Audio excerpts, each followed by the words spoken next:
If you've ever wanted to make the progress of your tasks or projects instantly clear right within Confluence, this tutorial is for you.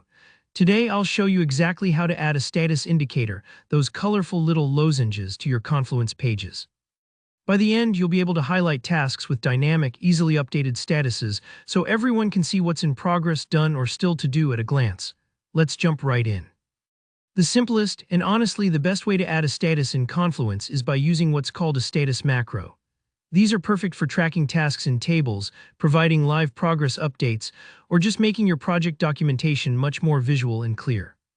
When you're editing a page, the quickest shortcut is to type a /, then the word status, that /status, and hit enter.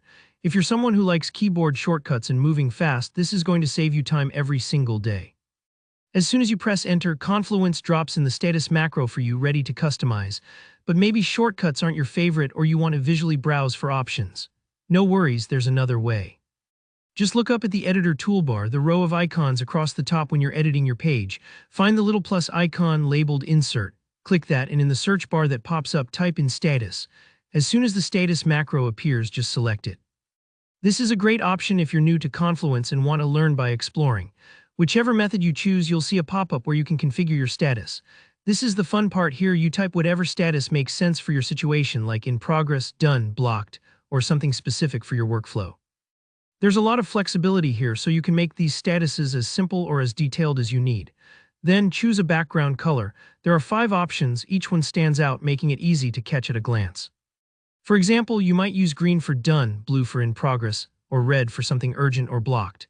Picking the right color helps your teammates instantly understand the status without even reading the text, just like a traffic light quickly tells you what to do.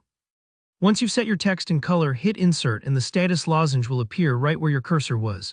You can add as many of these as you need, maybe one next to each task in a table or at the top of your page to show the whole project's status. It's a small step, but it instantly brings structure and clarity to your page. Now, statuses can change. Maybe something moves from in progress to done, and you want your page to reflect that. All you have to do is click right on the status lozenge you added. Instantly, the same configuration pop-up appears, letting you quickly update the text or swap in a new color.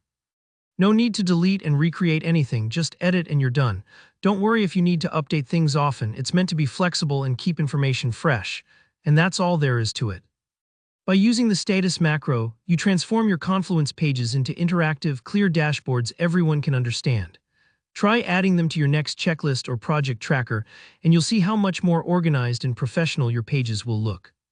If you found this tutorial helpful, give it a thumbs up and drop any questions you have down in the comments. I'm always happy to help out. And if you want more tips like this to power up your Confluence skills, be sure to subscribe for more tutorials. Thanks for watching and happy organizing.